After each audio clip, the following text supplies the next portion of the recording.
You're going to an Italian restaurant and somebody just dropped the wine list on your lap. What do? Well, here are 5 tips. So I just recorded 4 minutes of this video without the video recording. So was I really recording? I don't think so. And it was great.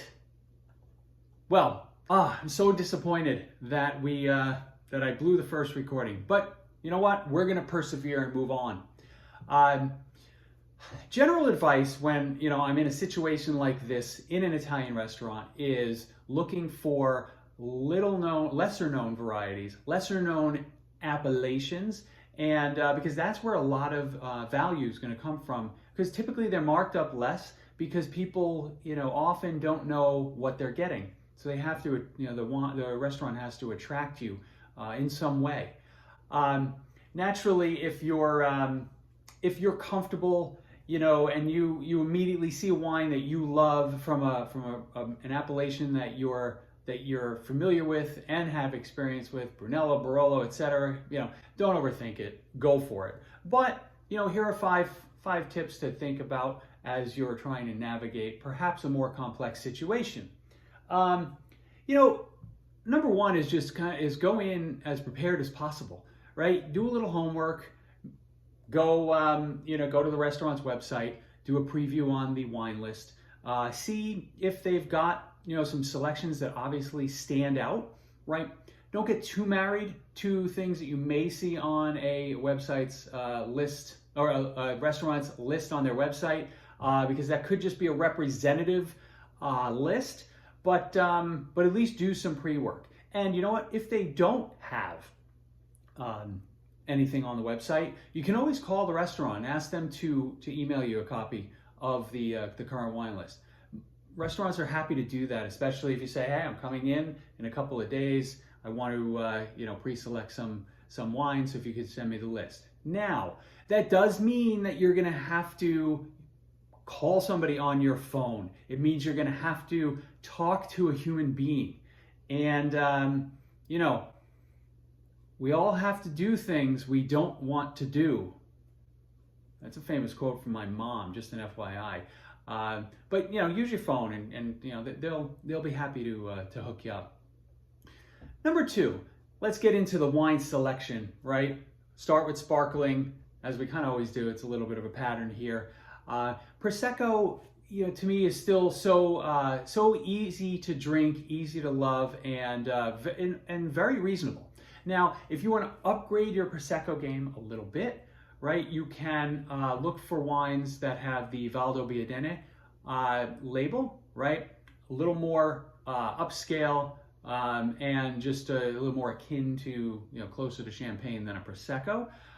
If you happen to see a Cartizze on the list, and it's not outrageous because that area is like tiny, you should absolutely get that. I had a Cartizze from Marzaret, I believe was the name of the winery, and it's literally the best sparkling wine I have ever had in my life. The best sparkling wine I've had in my life. All right, on to white wines for tip number 3. I tend to focus on lesser known white wines, especially because they're so underrated. Now, you want to be careful that you're picking the correct style, right? If you have people who love Sauvignon Blanc, perhaps go with a Vermentino. Vermentino di Sardegna are some of my favorite white wines. Done a bunch on the channel before. If you're into something that's sort of more medium to full body, go to Campagna. Look for wines that are either a Falanghina or Fiano based. Those guys are always good choices. And then if you're looking for something of a Chardonnay alternative, well, first off, Italy makes great Chardonnay. So I had an Ilio Grasso Chardonnay once that just knocked my head off, right? It was like $14 a glass in a great Italian restaurant.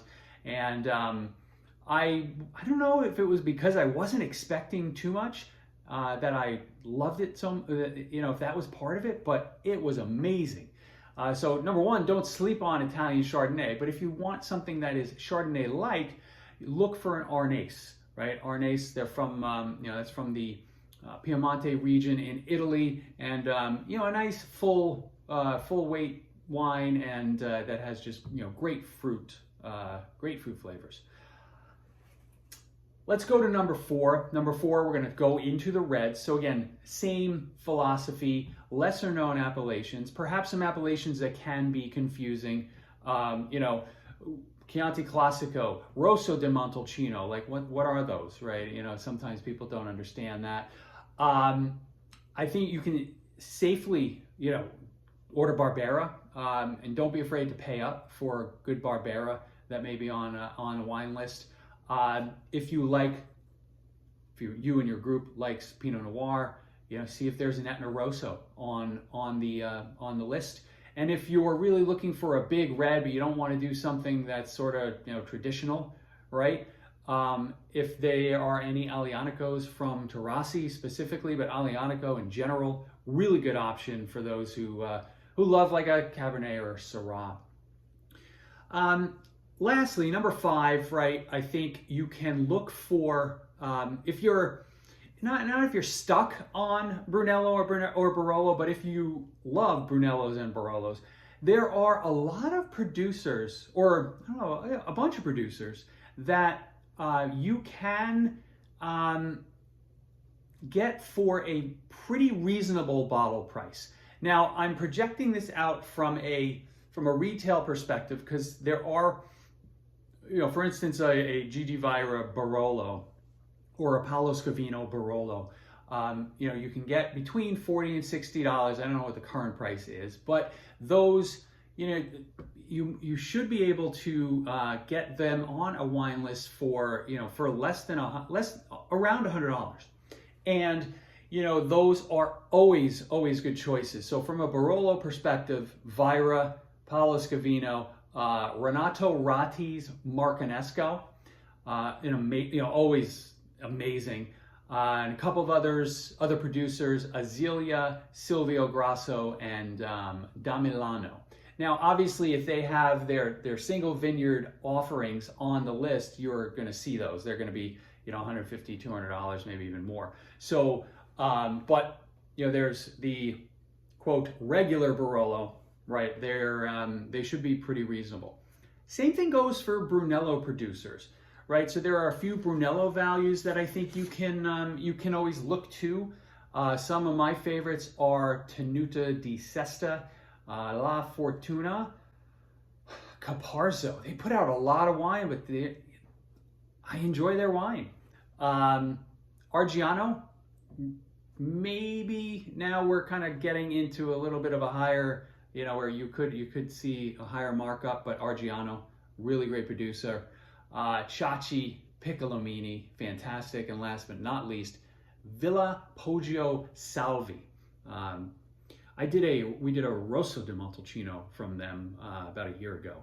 Stunning wine. So if you find their Brunellos, right, then they're the right price. So, I'm talking in that $90 to $115 range, something like that. They're really good. There should be really good options. So that is all I have. Hopefully the new microphone worked. Hopefully I'm recording this damn video, because like I said in the intro, screwed up quite a bit. I appreciate the love. Let me know how you, if there are Italian wines that you gravitate towards in an Italian restaurant, or if you have other tips on how to navigate a wine list. And I will look forward to seeing you again soon.